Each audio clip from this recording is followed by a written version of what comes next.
ಮನೆಯಲ್ಲಿ ಈರುಳ್ಳಿ ಇದ್ರೆ ಸಾಕು, ಅಂಗಡಿಯಲ್ಲಿ ಮಾಡೋ ರೀತಿ ಮೈಸೂರು ಈರುಳ್ಳಿ ಬೋಂಡ 5 ನಿಮಿಷದಲ್ಲಿ ರೆಡಿ ಮಾಡಬಹುದು. Hi friends, welcome to Annavilasam. ನಾನು ಸುಷ್ಮಾ.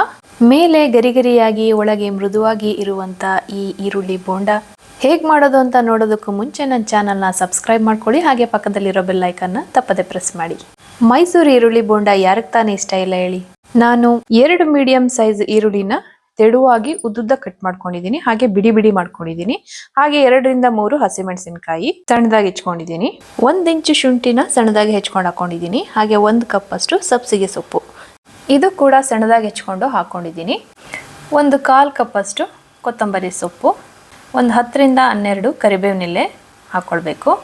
ಎಲ್ಲಾನು ಸಣ್ಣದಾಗಿ ಹೆಚ್ಕೊಂಡಿರೋದ್ರಿಂದ ಹಿಟ್ಟೊಳಗೆ ಚೆನ್ನಾಗಿ ಮಿಕ್ಸ್ ಆಗುತ್ತೆ. ಈಗ ನಾವು ಒಂದ್ಸರ್ತಿ ಎಲ್ಲಾನು ಮಿಕ್ಸ್ ಮಾಡ್ಕೊಳ್ಳೋಣ. ಈರುಳ್ಳಿನ ಪ್ರೆಸ್ ಮಾಡ್ತಾ ನಾವು ಮಿಕ್ಸ್ ಮಾಡಬೇಕು. ಆಗ ಈರುಳ್ಳಿ ಸ್ವಲ್ಪ ನೀರು ಬಿಡುತ್ತೆ. ಹಾಗೆ ಸೊಪ್ಪು, ಹಸಿಮೆಣಸಿನಕಾಯಿ ಇವೆಲ್ಲ ಚೆನ್ನಾಗಿ ಮ್ಯಾಶ್ ಮಾಡಿದಾಗ ಒಳ್ಳೆ ಪರಿಮಳ ಬರುತ್ತೆ. ಹಾಗಾಗಿ ಈ ರೀತಿ ಮಾಡ್ಕೊಳ್ಬೇಕು.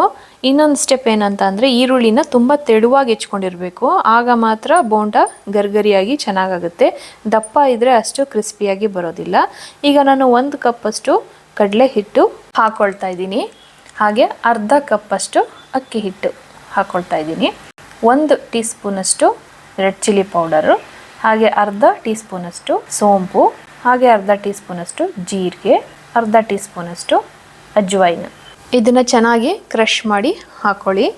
ಈ ಥರ ಮಾಡೋದ್ರಿಂದ ಒಳ್ಳೆ ಪರಿಮಳ ಬರುತ್ತೆ. ಹಾಗೆ ಡೈಜೆಷನ್ ಕೂಡ ಚೆನ್ನಾಗಾಗುತ್ತೆ. ಮಳೆಗಾಲದಲ್ಲಂತೂ ಇದೊಂದು ಒಳ್ಳೆ ರೆಸಿಪಿ ಅಂತ ಹೇಳ್ಬೋದು. ಈಗ 1/4 ಟೀ ಸ್ಪೂನ್ ಅಷ್ಟು ಅರಿಶಿನ ಹಾಕೊಳ್ತಾ ಇದ್ದೀನಿ. ಹಾಗೆ 1 ಚಿಟಿಕೆ ಇಂಗ್ನ ಸೇರಿಸ್ತಾ ಇದ್ದೀನಿ. ರುಚಿಗೆ ತಕ್ಕಷ್ಟು ಉಪ್ಪು. ಈಗ ಎಲ್ಲನೂ ನೀಟಾಗಿ ಮಿಕ್ಸ್ ಮಾಡ್ಕೊಳ್ಳೋಣ. ಮನೆಯಲ್ಲಿ ಈರುಳ್ಳಿ ಮಾತ್ರ ಇದ್ದರೆ ಸಾಕು, ಆರಾಮಾಗಿ ಮನೆಯಲ್ಲೇ ಈಸಿಯಾಗಿ ಮಾಡ್ಕೊಳ್ಬೋದು. ಸಬ್ಸಿಗೆ ಸೊಪ್ಪು ಆಪ್ಷನಲ್ಲು, ನಿಮ್ಮ ಹತ್ರ ಇದ್ದರೆ ಹಾಕೊಳ್ಳಿ, ಇಲ್ಲಾಂದರೆ ಕೊತ್ತಂಬರಿ ಸೊಪ್ಪು ಹಾಕೊಳ್ಳಿ. ಆದರೆ ಸಬ್ಸಿಗೆ ಸೊಪ್ಪು ಹಾಕಿದ್ರೆ ಚೆನ್ನಾಗಿ ಪರಿಮಳ ಬರುತ್ತೆ ಮತ್ತು ರುಚಿ ಕೂಡ ಇರುತ್ತೆ. ನಾನು ಇಷ್ಟನ್ನು ಒಂದೇ ಸರ್ತಿ ಮಾಡೋದಿಲ್ಲ, ಒಂದು ಸ್ವಲ್ಪ ಹೊತ್ತು ಬಿಟ್ಟು ನಾನು ಇದೊಂದು ಸ್ವಲ್ಪ ಮಾಡ್ಕೊಳ್ತೀನಿ. ಹಾಗಾಗಿ ಸ್ವಲ್ಪ ತೆಗೆದಿಡ್ತಾ ಇದ್ದೀನಿ. ಚೆನ್ನಾಗಿ ಕಾದಿರೋ ಎಣ್ಣೆ 2 ರಿಂದ 3 ಟೇಬಲ್ ಸ್ಪೂನ್ ಅಷ್ಟು ಹಾಕ್ಕೊಳ್ತಾ ಇದ್ದೀನಿ. ಹಾಕಿದಾಗ ಈ ರೀತಿ ನೊರೆ ಬರಬೇಕು. ಈ ರೀತಿ ಬಂದರೆ ಚೆನ್ನಾಗಿ ಬೋಂಡ ಗರ್ಗರಿ ಆಗುತ್ತೆ. ಬಿಸಿ ಇರೋದ್ರಿಂದ ನಾನು ಸ್ಪೂನಲ್ಲಿ ಮಿಕ್ಸ್ ಮಾಡ್ಕೊಳ್ತಾ ಇದ್ದೀನಿ.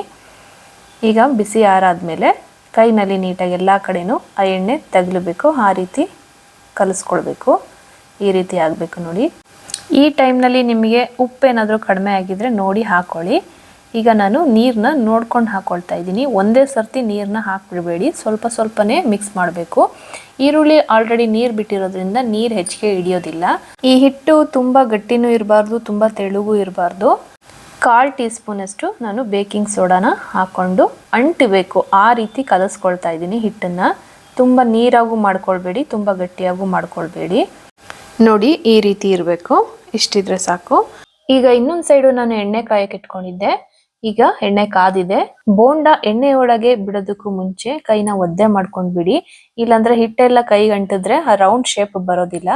ಅದಕ್ಕೋಸ್ಕರ ಎಣ್ಣೆ ಮೀಡಿಯಂ ಫ್ಲೇಮ್ನಲ್ಲಿ ಇಟ್ಟು ಕಾಯಿಸ್ಕೊಂಡಿದ್ರೆ ಚೆನ್ನಾಗೆ ಬೋಂಡ ಬರುತ್ತೆ. ಇಲ್ಲಾಂದ್ರೆ ಎಣ್ಣೆ ಜಾಸ್ತಿ ಕುಡ್ದ್ಬಿಡುತ್ತೆ. ನೀವೇನಾದ್ರೂ ಎಣ್ಣೆ ಕಾಯಕ್ಕೂ ಮುಂಚೆ ಹಾಕಿದ್ರೆ ಬೋಂಡ ಜಾಸ್ತಿ ಎಣ್ಣೆ ಕುಡ್ದು ಶೇಪ್ ಎಲ್ಲ ಹಾಳಾಗ್ಬಿಡುತ್ತೆ. ಹೈ ಫ್ಲೇಮ್ನಲ್ಲಿ ಇಟ್ಟರೆ ಮೇಲೆಲ್ಲ ಬೇಗ ಕೆಂಪಾಗ್ಬಿಡುತ್ತೆ, ಒಳಗೆಲ್ಲ ಹಸಿಯಾಗೇ ಇರುತ್ತೆ.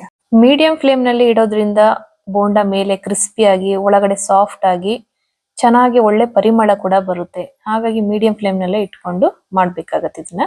ನೋಡಿ ಎಷ್ಟು ಚೆನ್ನಾಗಿ ಒಳ್ಳೆ ಕಲರ್ ಬಂದಿದೆ ಅಂತ. ಸಂಜೆ ಹೊತ್ತು ಟೀ ಟೈಮ್ಗೆ ಗರಿಗರಿಯಾದ ಬೋಂಡ ಮನೇಲೆ ಆರಾಮಾಗಿ ಮಾಡ್ಕೊಳ್ಬೋದು. ಅಷ್ಟು ಈಸಿಯಾಗಿರುತ್ತೆ. 5 ನಿಮಿಷ ಎಲ್ಲ ರೆಡಿ ಮಾಡ್ಕೊಂಡಿದ್ರೆ ಪಟ್ ಅಂತ ಮಾಡ್ಬಿಡ್ಬೋದು. ಬಜ್ಜಿ ಬೋಂಡ ಅಂದ್ರೆ ಯಾರಿಗೆ ತಾನೇ ಇಷ್ಟ ಇಲ್ಲ ಹೇಳಿ. ಡಯಟ್ ನಲ್ಲಿ ಇರೋರು ಒಂದೇ ಒಂದು ಟೇಸ್ಟ್ ಮಾಡ್ಬೇಡ ಅಂತ ತಿಂದ್ಬಿಡ್ತಾರೆ, ಅಷ್ಟು ರುಚಿಯಾಗಿರುತ್ತೆ. ಇನ್ನೊಂದು ಟ್ರಿಪ್ ಹಾಕೊಂಡು ಮಾಡ್ಕೊಂಡಿದ್ದೀನಿ ನೋಡಿ. ಎಷ್ಟು ಚೆನ್ನಾಗಿ ಮೀಡಿಯಂ ಫ್ಲೇಮ್ ನಲ್ಲೇ ಇಟ್ಟು ಮಾಡಿದ್ರೆ ಎಷ್ಟು ಚೆನ್ನಾಗಿ ಕಲರ್ ಬರುತ್ತೆ ಅಂತ. ಈ ರೀತಿ ಮಾಡ್ಕೊಳ್ಬೋದು. ಮತ್ತೆ ಯೋಚಿಸ್ತಾ ಇದ್ದೀರಾ? ಇವತ್ತೇ ಈ ರೆಸಿಪಿನ ಟ್ರೈ ಮಾಡಿ ಮನೆಯಲ್ಲಿ ಮಕ್ಕಳಿಗೆ, ದೊಡ್ಡವ್ರಿಗೆ ಎಲ್ಲರಿಗೂ ಮಾಡ್ಕೊಡಿ. ತುಂಬಾ ಇಷ್ಟಪಟ್ಟು ತಿಂತಾರೆ. ಹಾಗೆ ಹೇಗ್ ಬಂತು ಅನ್ನೋದನ್ನ ಕಮೆಂಟ್ ಮೂಲಕ ತಿಳಿಸೋದನ್ನ ಮರಿಬೇಡಿ. ನೋಡಿ ಮೇಲೆ ಗರ್ಗರಿಯಾಗಿ ಒಳಗೆ ಮೃದುವಾಗಿ ಎಷ್ಟು ಚೆನ್ನಾಗಿ ಬಂದಿದೆ ಅಂತ. ರುಚಿ ಅಂತೂ ತುಂಬಾ ಚೆನ್ನಾಗಿರುತ್ತೆ. ಯಾರ್ಯಾರು ನನ್ನ ಚಾನಲ್ನ ಫಸ್ಟ್ ಟೈಮ್ ನೋಡ್ತಾ ಇದ್ದೀರೋ ಪ್ಲೀಸ್ ಸಬ್ಸ್ಕ್ರೈಬ್ ಮಾಡ್ಕೊಂಡು ನೋಡಿ. ಹಾಗೆ ಲೈಕ್ ಮಾಡಿ, ನಿಮ್ಮ ಫ್ಯಾಮಿಲಿ ಫ್ರೆಂಡ್ಸಿಗೆಲ್ಲ ಶೇರ್ ಮಾಡೋದನ್ನ ಮರಿಬೇಡಿ. ಮುಂದಿನ ರೆಸಿಪಿಯಲ್ಲಿ ನಾನು ನಿಮಗೆ ಭೇಟಿ ಮಾಡ್ತೀನಿ. ಅಲ್ಲಿವರೆಗೂ ಥ್ಯಾಂಕ್ ಯು ಫಾರ್ ವಾಚಿಂಗ್.